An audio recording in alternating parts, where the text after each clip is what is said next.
Assalamualaikum warahmatullahi wabarakatuh. Kembali lagi di channel Portal Dimensi dan tentunya masih bersama saya Kang Slamet di sini. Kali ini Kang Slamet akan membawakan kisah yang berjudul Antasena Mahendra, Warisan Keteleluhur. Cerita ini ditulis oleh Ristori. Sebelum kita masuk ke ceritanya, buat kalian yang belum subscribe channel ini, tekan tombol subscribe-nya terlebih dahulu dan tekan tombol notifikasinya agar kalian tidak ketinggalan cerita terbaru dari Portal Dimensi. Gak usah berlama-lama lagi, langsung saja kita masuk ke ceritanya. Antasena Mahendra, Warisan Keteleluhur.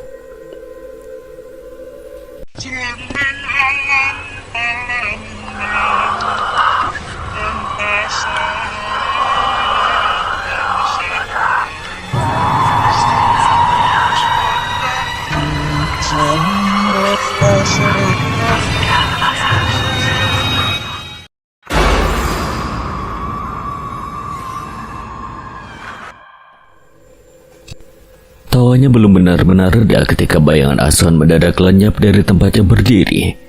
Dalam satu kedipan mata, Aswan sudah berada sejengkal di hadapan Durgapati. Tinju kanannya sudah meluncur tanpa aba-aba. "Kalau begitu, gua berisi kau."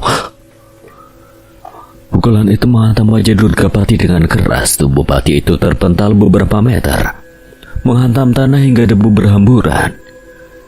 Ia berusaha bangkit, namun tiba-tiba dadanya sesak. Batuknya berat, seolah ada sesuatu yang menekan dari dalam. Rasa nyeri yang menjalar bukan hanya di kulit dan tulang, melainkan sampai ke bagian terdalam yang tak kasat mata. "Seranganmu ini bukan sekedar tenaga dalam biasa." Aswan tak menjawab. Tangannya meraih kalung yang menggantung di dadanya. Kalung Pasopati, jemarinya menggenggam liontin itu erat-erat. Di dalamnya bersemayam Asoka, sang macan putih. Biasanya ia tidak pernah langsung meminjam kekuatan sebesar ini, namun malam ini berbeda. Lelaki di hadapannya telah melukai orang yang ia hormati. "Akan kubalas berkali-kali lipat dari apa yang kulakukan pada Simbaku." Perlahan hawa di sekeliling berubah. Samar-samar aura putih mulai menyelimuti kedua tangannya. Bentuknya menyerupai cakar besar yang memanjang dari jemarinya. Udara terasa lebih dingin, tapi tekanan energinya begitu tajam. "Begitu ya, rupanya ada sosok lain di dalam tubuhmu." Aswan melesat cepat. Kecepatannya kini 2 kali lipat lebih cepat dibandingkan gerakan Baharia sebelumnya. Durgapati bahkan tak sempat menghindar. Ia hanya bisa menangkis serangan demi serangan yang datang bertubi-tubi. Setiap benturan antara lengan mereka menimbulkan getaran keras. Dari sisi kanan, Aswan memutar tubuhnya dan melayangkan tendangan ke arah rusuk. Durgapati terlambat mengantisipasi. Tendangan itu menghantam telak, membuatnya terhuyung dan meringis kesakitan. Samar-samar di balik aura putih yang menyelubungi Aswan, bayangan seekor macan besar tampak mengaum tanpa suara. Durgapati semakin berang. Ia sadar jika terus bertahan seperti ini dirinya akan terdesak. "Baik, kalau begitu aku tak akan bermain-main lagi." Tangannya meraih gagang keris di pinggang ketika pusaka itu ditarik keluar dari warangkanya. Hawa di sekitar mereka berubah drastis bila hanya memantulkan cahaya bulan dengan kilau gelap yang tak wajar. Seketika aura Durgapati melonjak, lebih pekat dan lebih berat dari sebelumnya. Aswan merasakan tekanan itu. Ancaman yang datang kini berbeda.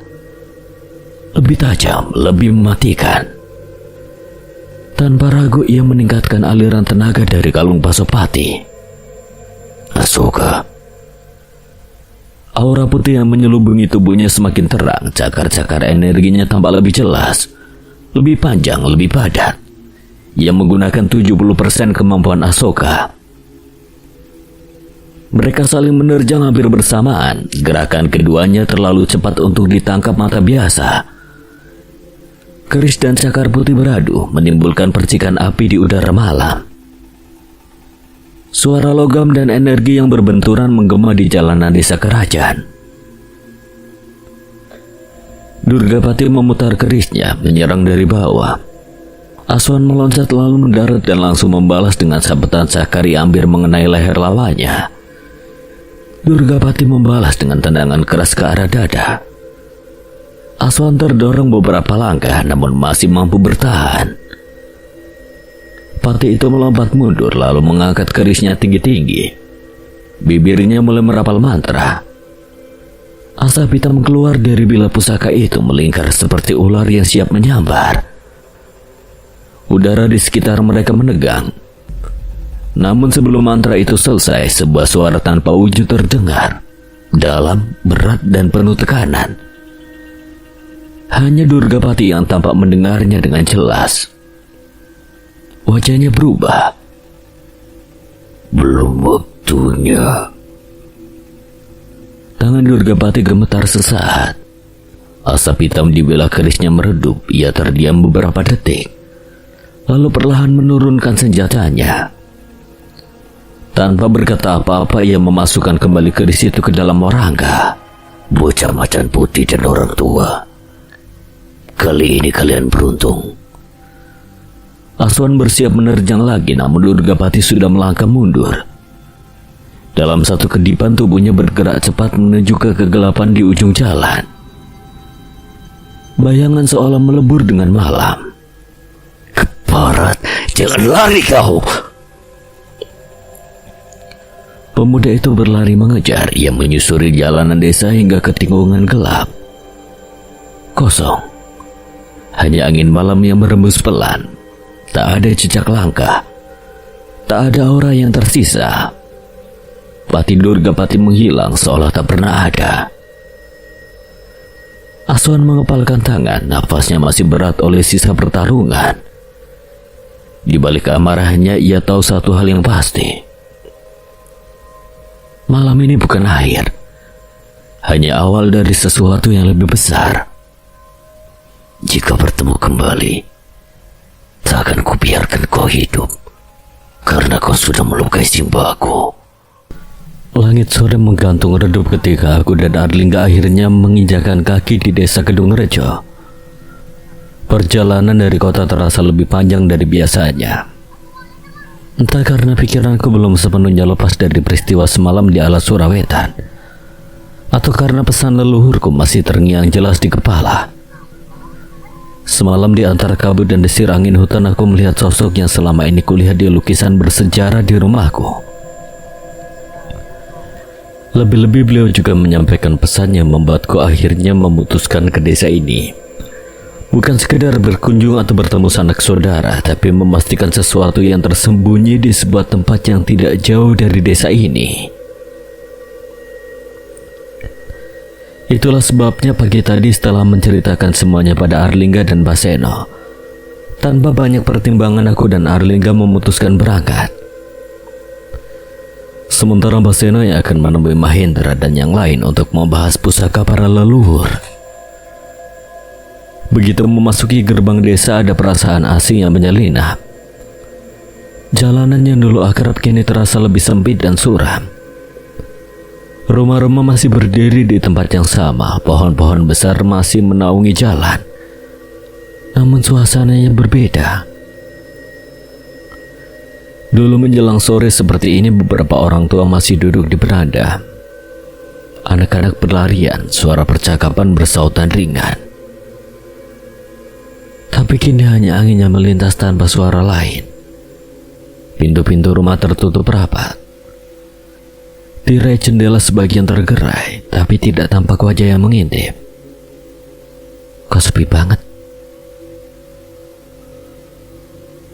Gumam Arlingga pelan di sampingku. Aku mengangguk menelan rasa tak nyaman yang mulai merayap. Dulu gak begini. Walau sore pasti masih ada yang nongkrong. Apa terjadi sesuatu di desa ini?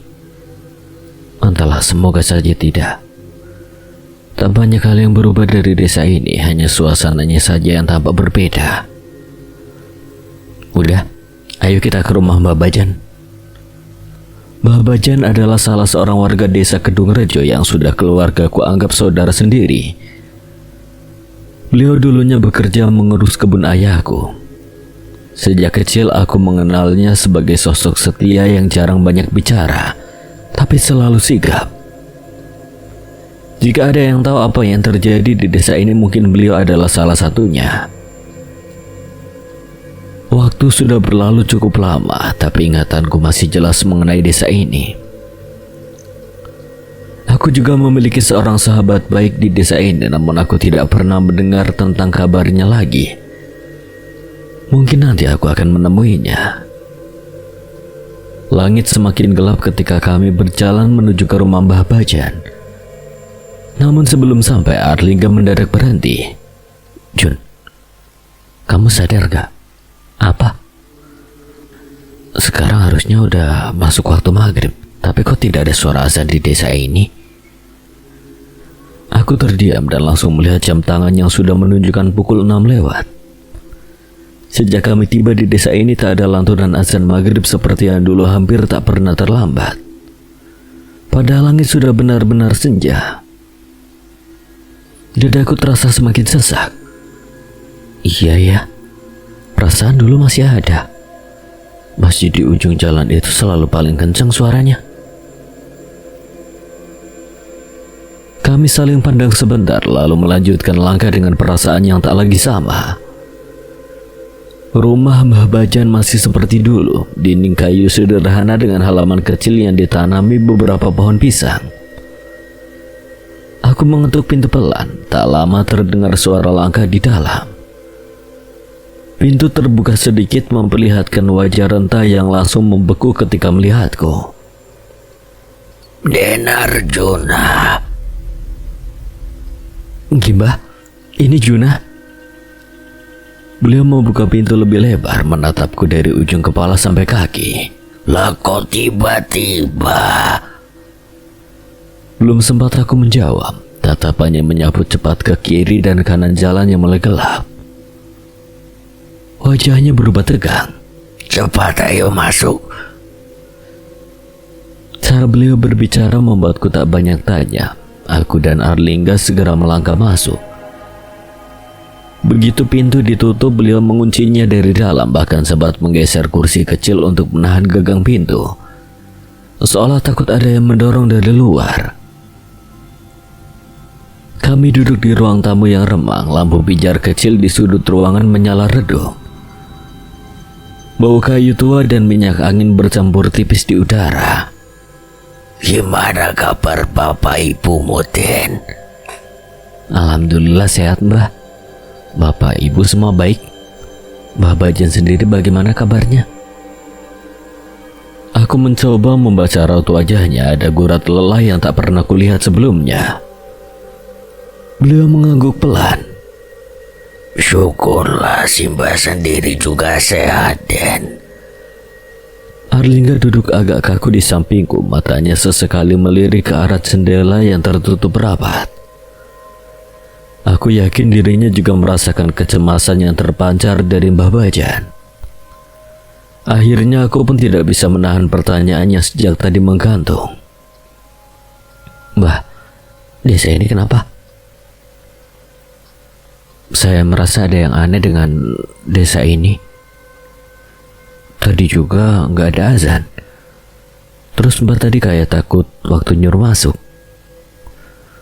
Mbah Bajan terdiam cukup lama, tangannya yang keriput saling bertaut di atas lutut. Ia menunduk, menarik napas dalam-dalam sebelum akhirnya berbicara. "Desa Kedung Rejo sudah tidak seperti dulu lagi, Den. Sejak keluargamu pindah, banyak hal yang sudah terjadi."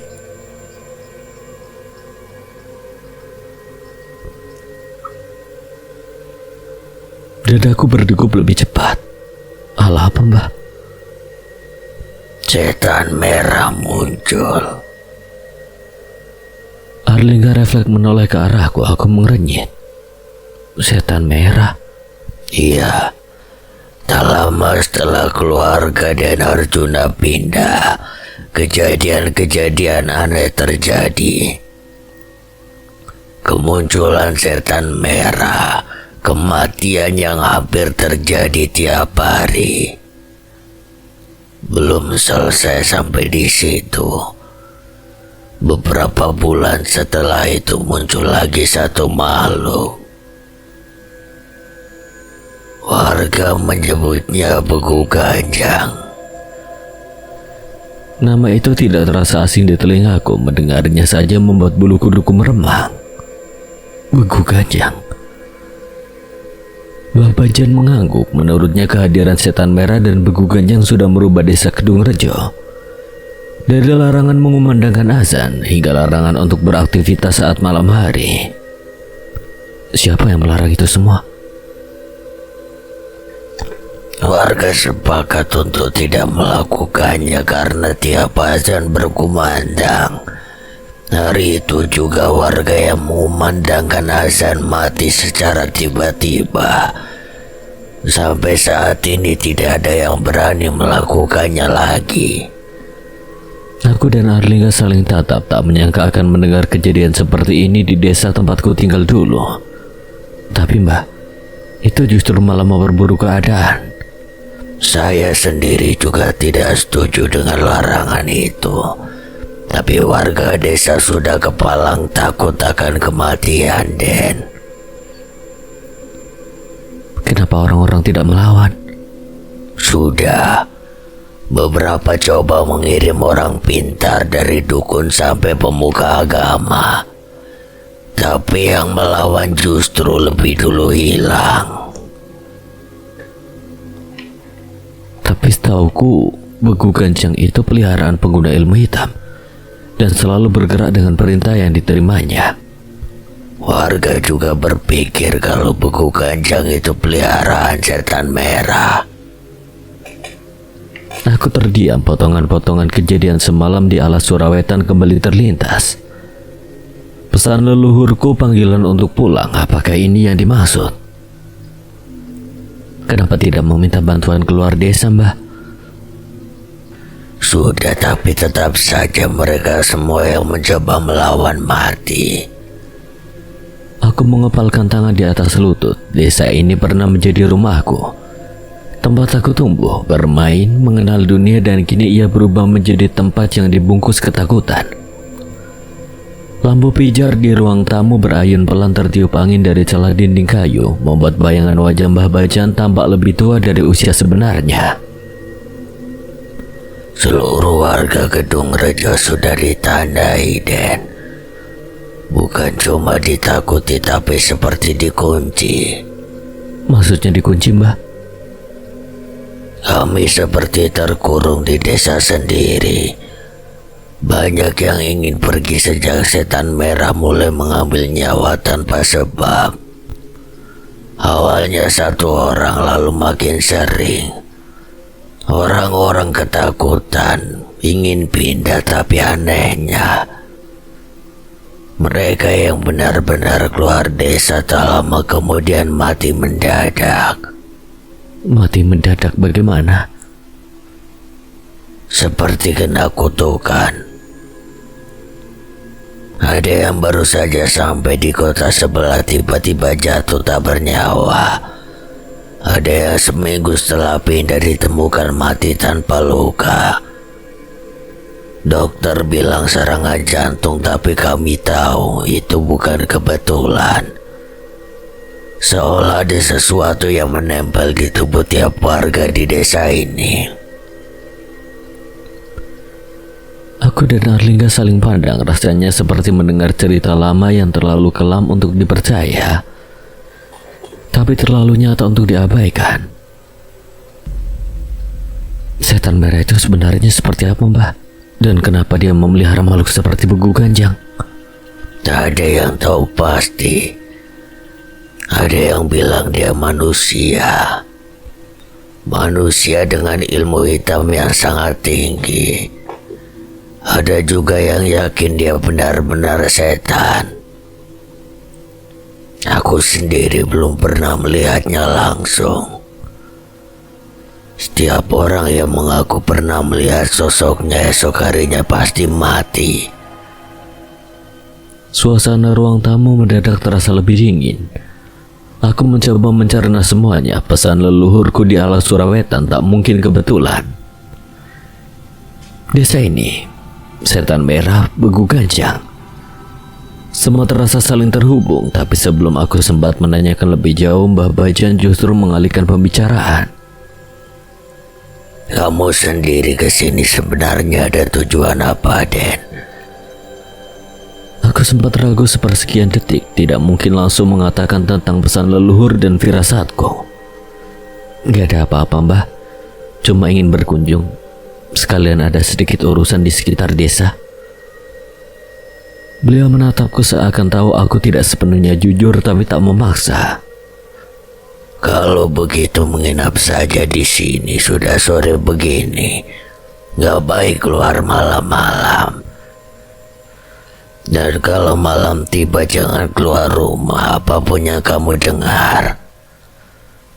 Semua keanehan ini membuatku penasaran, tapi aku juga tidak bisa langsung mencari tahu semuanya sekarang.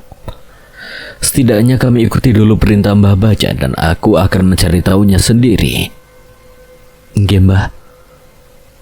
Kalian pasti capek, istirahat saja dulu biar aku siapkan makanan.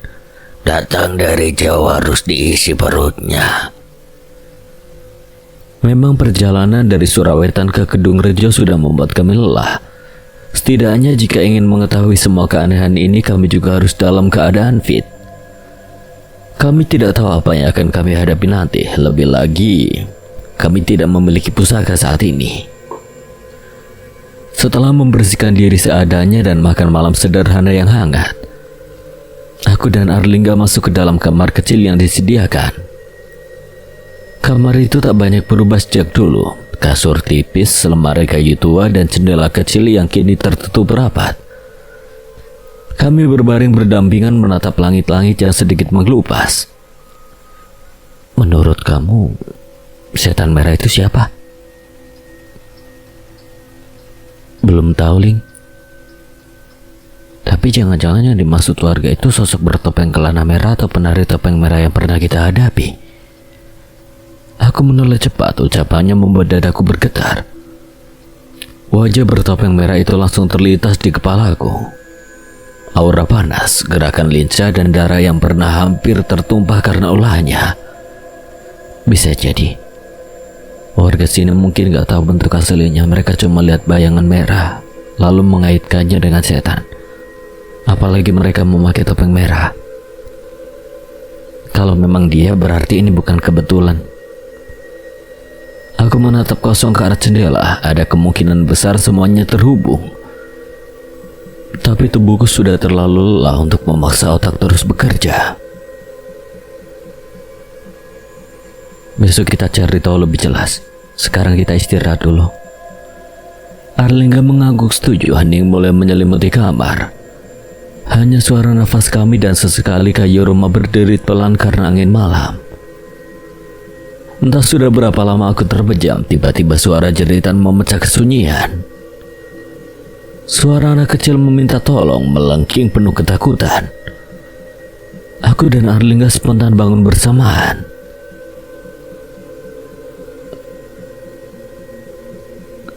Dengar? Iya. Kami membuka pintu kamar dan bergegas ke ruang tamu. Di sana Mbah Bajan sudah berdiri dekat jendela. Sedikit membuka tirai dan mengintip keluar. Wajahnya pucat.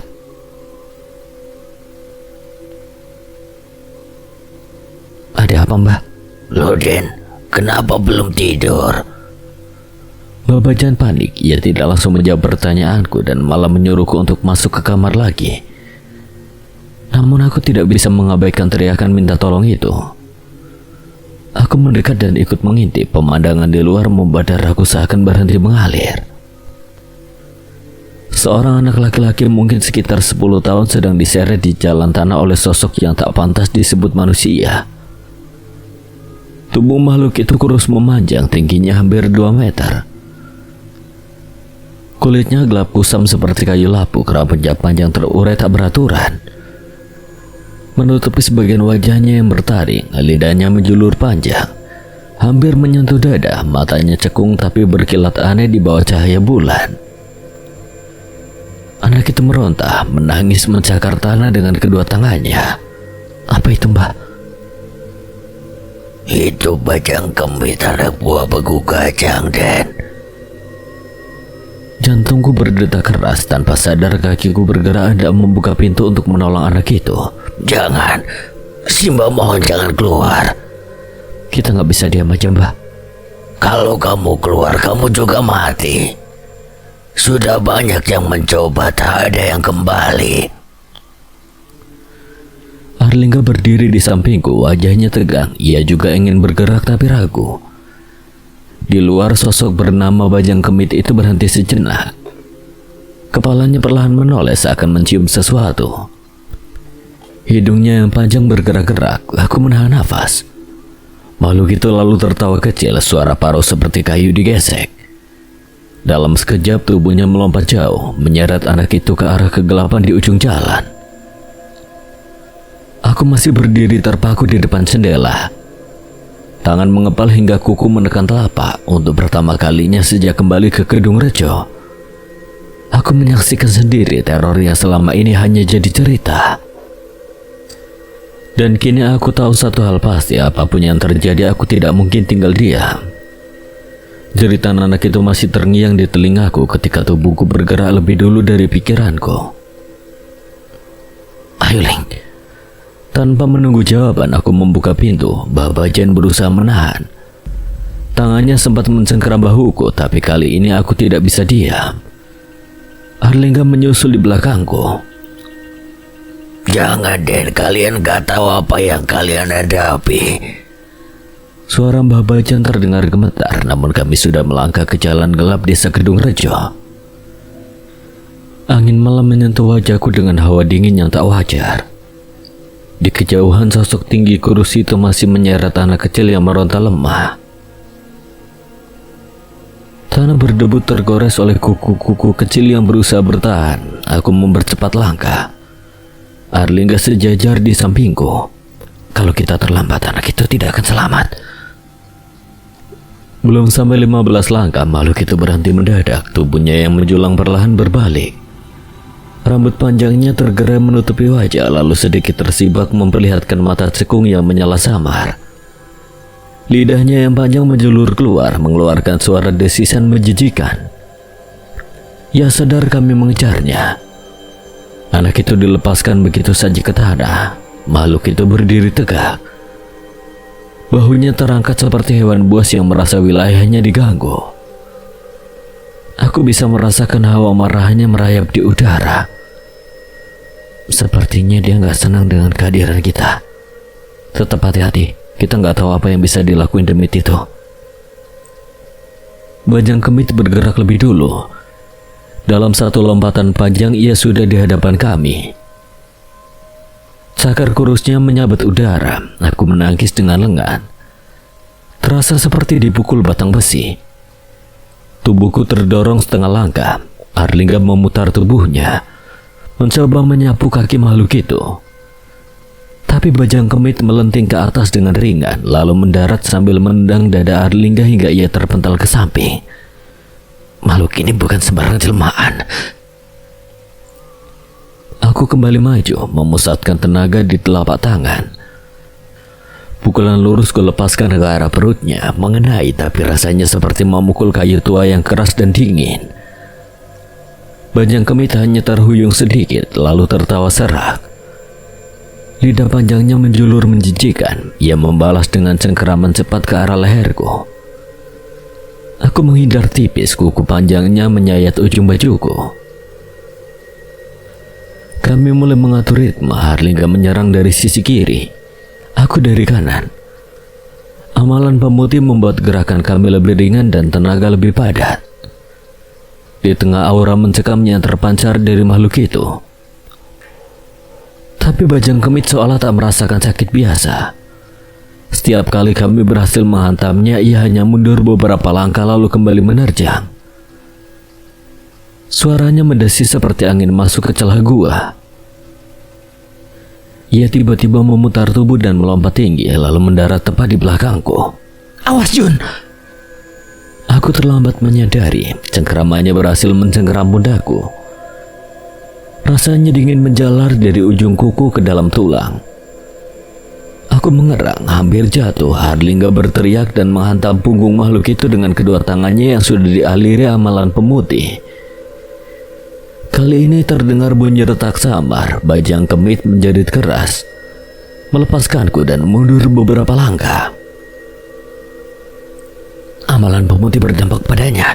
Kita hanya perlu menyerangnya terus-menerus. Aku mengangguk, menahan nyeri di pundak. Kami mengatur napas bersama, lalu menyerang serempak. Aku mengalirkan seluruh tenaga ke kaki dan melompat, menghantam dadanya dengan tendangan keras. Di saat bersamaan, Arlingga memukul bagian rahangnya dengan pukulan memutar. Benturan ganda itu membuat tubuh kurusnya terpental, menghantam batang pohon di tepi hutan. Pohon itu bergerak hebat. Bajang kemit berusaha bangkit lagi, tapi kali ini gerakannya lebih lambat. Aku tak memberi kesempatan dengan sisa tenaga. Aku maju dan menghantamkan pukulan terakhir ke dada kirinya. Tepat di bawah tulang rusuk, amalan pemutihku perkuat sampai titik paling dalam. Pukulan itu terasa berbeda, seperti menembus sesuatu yang rapuh di balik kerasnya tubuhnya. Jeritan panjang keluar dari mulutnya. Tubuhnya kejang sesaat lalu roboh. Kulit gelapnya perlahan mengeriput seperti kayu lapuk yang terbakar tanpa api. Dalam beberapa detik ia hanya tersisa bayangan tipis yang kemudian lenyap terbawa angin malam. Aku terengah-engah. Harlingga juga duduk bersandar pada pohon. Nafasnya berat. Ternyata sesulit ini menghadapi makhluk seperti itu tanpa pusaka. Kita hanya belum terbiasa. Ayo, kita bantu anak itu. Kami segera menghampiri ke arah anak kecil yang tadi diseret. Ia masih bernapas, hanya pingsan. Aku mengangkatnya perlahan. Kita bawa pulang. Aku menggendongnya di punggung. Kami ingin membawanya ke rumah Mbah Bajan lebih dulu sebelum nantinya diantar ke rumah anak ini. Namun ketika kami hendak melangkah meninggalkan batas hutan, hawa di sekitar berubah. Sunyi yang tadi biasa kini terasa menekan. Dari dalam gelap pepohonan sepasang mata merah menyala perlahan muncul. Lebih tinggi dari bajang kemit, lebih besar. Nafas berat terdengar seperti hembusan angin dari dada raksasa. Aku membeku, Harlingga juga berhenti. Sosok itu tak sepenuhnya terlihat, hanya siluet besar dengan mata merah menyala dan suara raungan rendah yang membuat tanah seperti bergetar. Beku ganjang. Dari auranya saja kami sudah merasakan seberapa berbahayanya makhluk itu. Itu beku ganjang. Dia marah anak buahnya kita kalahkan. Tak ada pilihan lain, Ling. Namun belum sempat kami bergerak, tiba-tiba tangan seseorang menarik lenganku keras. Sudah cukup, Den. Kembali sekarang. Tapi, ayo. Mata merah itu masih menatap dari kegelapan. Raungannya pelan tapi jelas mengancam. Aku sadar jika kami memaksa mendekat, pertarungan yang terjadi bukan lagi sekedar melawan anak buahnya. Dengan berat hati aku mengikuti Mbah Bajan. Arlingga membantu mengangkat anak kecil itu. Kami berjalan cepat kembali ke desa. Saat menoleh sekali lagi, mata merah itu masih ada, lalu perlahan memudar bersama gelap. Kami mengantar anak itu ke rumah orang tuanya yang menangis histeris ketika pintu dibuka. Tanpa banyak kata kami kembali ke rumah Mbah Bajan. Di teras aku akhirnya tidak bisa menahan pertanyaan. Mbah kenapa menahan kami? Beku ganjang tidak akan diam kalau anak buahnya dikalahkan. Yang menerima dampak bukan cuma kamu. Seluruh warga bisa kena imbasnya. Maksudnya? Setiap perlawanan besar selalu dibalas, bukan pada orangnya saja, tapi pada desa ini. Itu sebabnya warga memilih diam, bukan karena tak berani, tapi karena takut semuanya hancur. Aku terdiam. Angin malam berembus pelan melewati teras. Di kejauhan hutan kembali sunyi seolah tak terjadi apa-apa. Tapi aku tahu mata merah itu masih mengawasi, dan malam ini kami baru saja membuatnya marah. Pendopo kecil di tengah kediaman Baharia malam itu kembali dipenuhi hawa tegang. Lampu gantung kuning redup menerangi wajah-wajah yang sedang duduk melingkar. Baharia, Baseno, Aswan dan Mahendra sedang membahas setiap kejadian yang berbeda. Angin malam merembus pelan dari halaman, tapi tak mampu mengusir beratnya suasana. Mereka baru saja melewati serangkaian peristiwa yang tidak lagi bisa dianggap kebetulan. Mbah Arya menceritakan ulang kedatangan Pati Durgapati yang mencari Mahendra. Cara orang itu muncul di jalan desa, auranya yang pekat, serta kekuatan yang tidak sembarangan. Aswan menambahkan bagaimana pertarungan singkat mereka terjadi dan bagaimana Pati Durgapati mundur bukan karena kalah, melainkan karena sesuatu yang menahannya. Dia belum mengeluarkan seluruh kemampuannya. Waktu itu aku bisa merasakan masih ada yang dia simpan, dan kerisnya itu bukan pusaka biasa. Mahendra terdiam, jemarinya saling bertaut, wajahnya sempat menyeratkan kecemasan. Namun ia berusaha tetap tenang. Kalau tujuannya mencariku, berarti mereka sudah mulai bergerak lebih terang-terangan. Juna dan Arlingga juga diserang dua sosok bertopeng. Pusaka mereka juga sudah direbut. Basyana mengangguk pelan. Ia lalu menceritakan secara rinci apa yang dialami Juna dan Arlingga. Penyerangan dua sosok bertopeng, kekuatan mereka yang tak biasa, serta bagaimana pusaka Bajragada dan Belati Kudrawinata berhasil direbut. Setiap kalimatnya membuat suasana makin berat. Mahendra kemudian angkat suara menjelaskan peristiwa yang ia alami di alas Jatiluhur, tentang pertemuannya dengan Satria, pemuda yang membawa salah satu pusaka para leluhur, keris Cakramanggala. Kalau pusaka Jatiluhur, Bajragada dan Belati Kudrawinata sudah direbut, berarti tinggal dua yang belum jatuh ke tangan mereka. Pedang Candraloka yang ada padaku, dan keris Cakramanggala milik Satria. Hening menyelimuti pendopo beberapa detik. Aswan menghela nafas panjang. Aku masih sulit membayangkan apa yang akan terjadi kalau kelima pusaka itu bersatu. Tapi yang lebih mengganggu pikiranku, kenapa Basukolo ingin membuka portal ruang dan waktu? Untuk apa membawa sosok dari masa lalu ke zaman sekarang? Apa yang dia cari sebenarnya? Baharia mengusap janggutnya pelan. Pati Durgapati saja sudah cukup menjadi bukti orang dari masa lalu bisa muncul di sini. Itu berarti portal itu bukan sekedar wacana. Basyana kemudian menambahkan informasi yang belum disampaikan sebelumnya. Ia menatap Mahendra dan Aswan bergantian. Juna mendapat pesan dari leluhurnya Prabu Kertabumi. Dalam pesannya disebutkan ada sosok bernama Panji Ireng yang bekerja sama dengan Basukolo. Prabu Kertabumi mengatakan Basukolo ingin merebut semua pusaka para leluhur karena lebih mudah mendapatkannya di zaman ini. Di masa mereka hidup dahulu, pusaka-pusaka itu dijaga ketat oleh para pendekar dan para raja. Mahendra menunduk mencoba menyusun benang merahnya. Bah Arya perlahan mulai mengerti arah permasalahannya.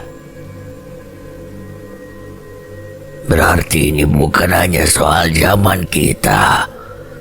Bisa jadi di masa lalu pun terjadi sesuatu, sehingga mereka memilih jalan lain, merebutnya di zaman yang berbeda.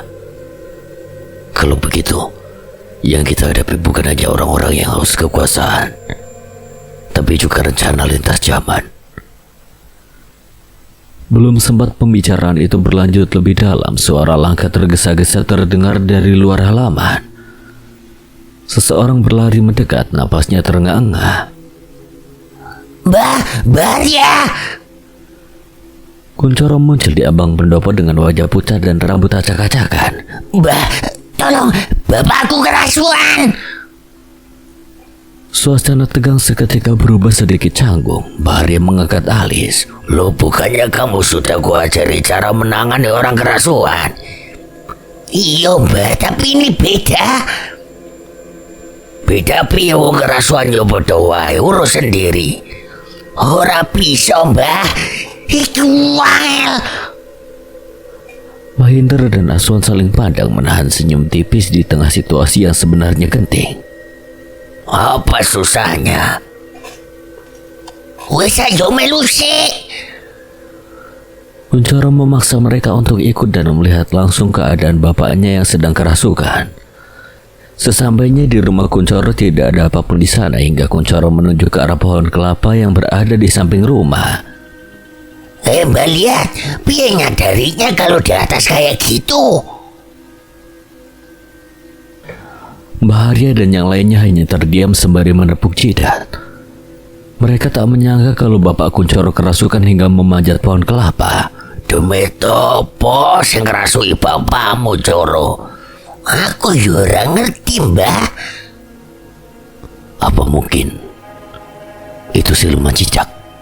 Wis ngawur. Apa no siluman cicak? Kalau untuk bapakmu kemungkinan yo ada. Sejenak hening menggantung hingga Mahendra kembali bertanya. Memang bapakmu habis ngapain, Coro, sampai kerasukan begitu? Tadi lagi ngopi di teras, tiba-tiba bengong terus berdiri. Ketawa sendiri. Tahu-tahu lari manjat pohon kelapa paling tinggi di samping rumah. Aku mau sadarin bicarane Sena. Mereka kembali memperhatikan bapak Kuncoro yang berada di atas pohon kelapa. Tubuhnya bergoyang pelan tertiup angin malam. Sambil memerhatikan ke satu arah. Demi Teko, Dra, sepertinya ada sesuatu yang lain. Aswan berdiri beberapa langkah dari pohon kelapa itu menatap ke atas dengan sorot mata yang berbeda. Ia tidak melihat kegilaan di gerak-gerik bapak Kuncoro. Tak ada aura membunuh, tak ada niat mencelakai. Yang ia rasakan justru sesuatu yang lain. Sebuah kesadaran yang bukan milik manusia biasa, seolah sosok yang merasuki pria itu sedang meminjam tubuhnya hanya untuk mengamati. Maksud kamu apa, Wan? Dia bukan mau melukai. Dia cuma melihat. Belum sempat yang lain menanggapi, tubuh bapak Kuncoro yang sejak tadi bergoyang di pucuk pohon mendadak berhenti. Angin berdesir pelan. Lalu pria itu bergerak turun dengan lincah, jauh dari kemampuan tubuh seusianya. Tangannya mencengkeram batang kelapa tanpa ragu, kakinya menapak cepat hingga dalam hitungan detik ia sudah berdiri di tanah. Sorot matanya kosong, nafasnya berat. Ia menatap lurus ke arah Mbah Arya dan yang lain. Demit datang dari bukit. Maksudmu apa? Siapa kau sebenarnya? Namun sebelum kalimat itu mendapatkan jawaban, tubuh bapak Kuncoro mendadak lunglai. Matanya terpejam, tubuhnya roboh jika tidak cepat ditangkap Kuncoro yang berlari mendekat. Pak! Kuncoro panik. Angin tiba-tiba berhembus lebih kencang dari arah perbukitan di utara desa kerajaan. Dedaunan berdesir keras, atap-atap seng bergetar halus. Mbah Arya dan Mbah Seno hampir bersamaan menoleh ke arah bukit yang samar terlihat dalam gelap. Mereka merasakan sesuatu. Arya, apa kau merasakannya juga? Ya, Mereka berdatangan dari arah bukit. Bukan satu, bukan dua. Jumlahnya banyak yang ia rasakan. Melihat kedua orang tua itu yang langsung menoleh ke arah bukit, Aswan memejamkan mata sejenak. Menguatkan rasa dalam batinnya, Mahendra juga merasakan hal yang sama. Tekanan yang bergerak perlahan mendekat, seperti gelombang kabut hitam yang merayap turun dari perbukitan. Kuncoro, bawa bapakmu masuk. Kuncoro mengangguk cepat lalu mengangkat tubuh bapaknya masuk ke dalam rumah dengan wajah pucat. Tanpa banyak kata, Mbah Arya, Mbah Seno, Aswan, dan Mahendra bergerak menuju perbatasan desa dan bukit. Setidaknya jika sesuatu benar-benar datang, mereka bisa menahannya sebelum masuk ke pemukiman. Di batas antara ladang dan hutan perbukitan, keempatnya berdiri sejajar. Malam terasa lebih gelap dari biasanya. Belum tertutup awan tipis, suara jangkrik pun seolah enggan berbunyi. Dari balik pepohonan, siluet-siluet berkelebat cepat. 1, 2, lalu puluhan. Gerakan mereka tak beraturan, melompat dari batang ke batang, merayap di tanah, bahkan ada yang bergelayut di cabang tinggi. Jumlahnya tak sedikit. Satu persatu makhluk itu mulai menampakkan diri, berbagai rupa dedemit berdiri di hadapan mereka. Ada yang bertubuh kecil dengan kepala terlalu besar dan mata melotot. Ada yang tinggi kurus dengan tangan menjuntai panjang menyentuh tanah. Ada pula yang gemuk dengan perut terbelah, mengeluarkan bau anyir yang menusuk. Dari mana mereka datang? Mereka tidak datang dengan sendirinya. Pasti ada yang memerintahkan mereka. Seolah menjawab pertanyaan itu, tiba-tiba seluruh dedemit itu berhenti bergerak, seolah mendapatkan perintah tak terlihat. Suasana terasa begitu mencekam. Seluruh makhluk mengerikan itu menatap ke arah mereka. Namun keempatnya hanya terfokus pada satu arah. Tak lama kemudian sebuah tawa menggema dari arah kegelapan itu. Mungkin dia yang memerintahkan sebuah demit itu. Dari kegelapan hutan, satu sosok melangkah keluar, tubuhnya tegap dan kekar. Langkahnya mantap, ia mengenakan pakaian layaknya prajurit kerajaan Jawa, lengkap dengan kain dan ikat pinggang khas, namun wajahnya tertutup topeng hitam dengan 2 tanduk kecil melengkung di atasnya. Aura yang menyertainya jauh lebih mencekam dibanding dedemit di sekelilingnya. Sungguh menarik.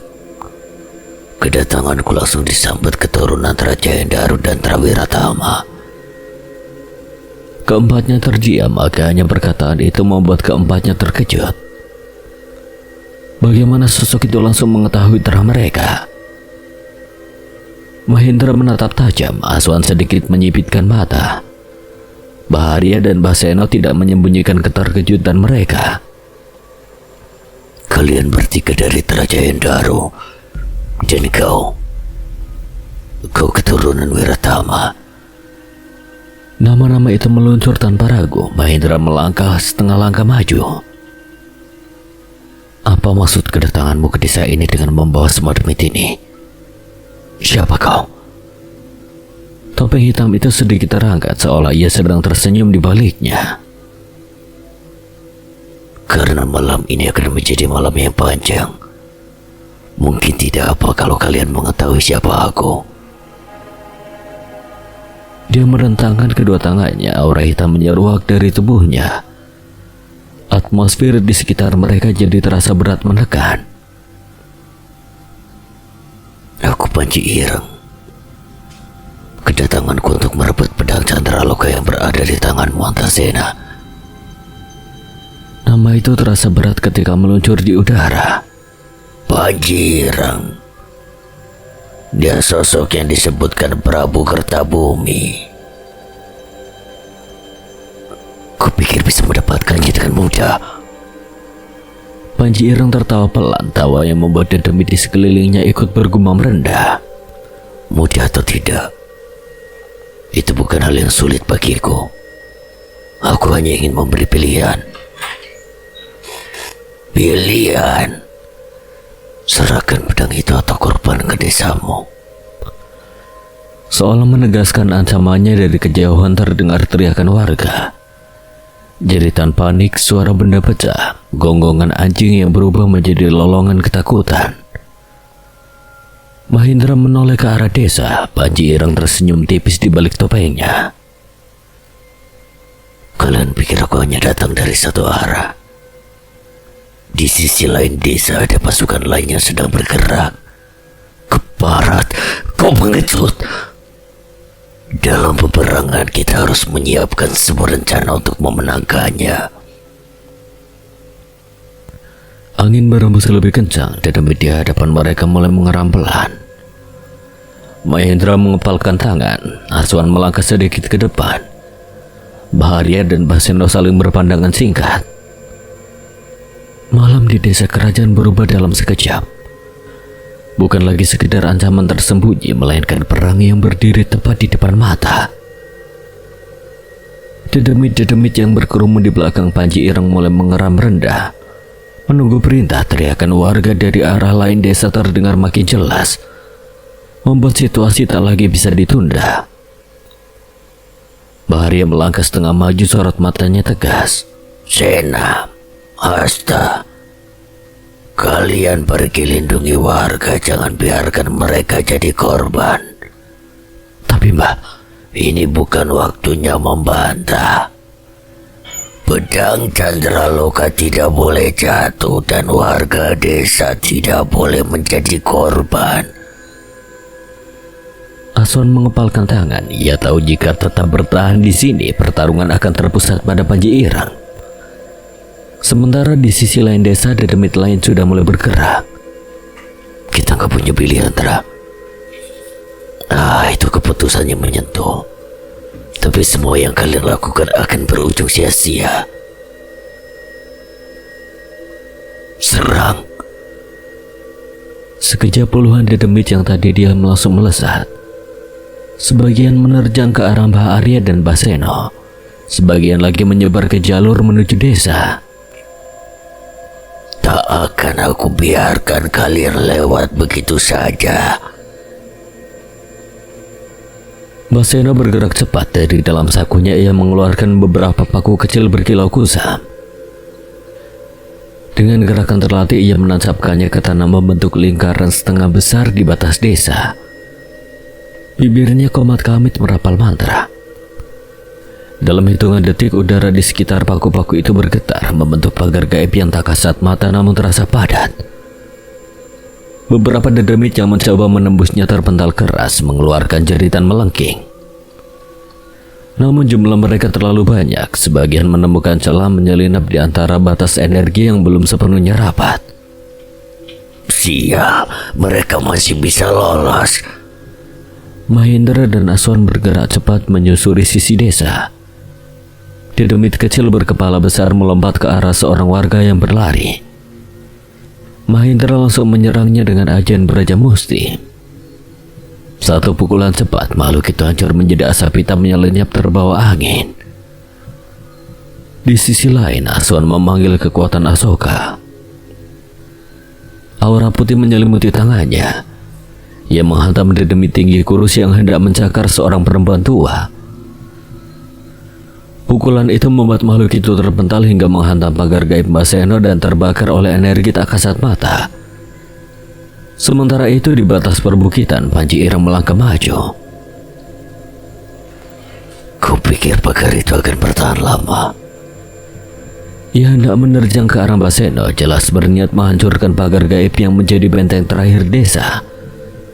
Namun sebelum langkahnya sempurna, sosok Mbah Arya sudah berada di depannya.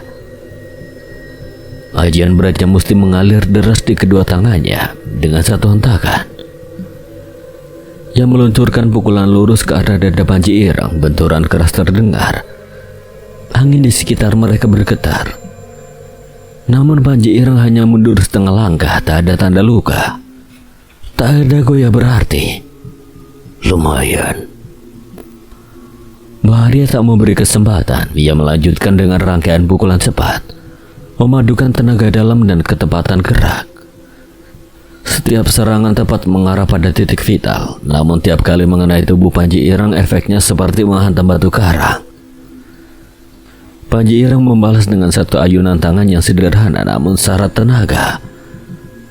Baharia menangkis tapi tubuhnya tetap terdorong beberapa langkah ke belakang.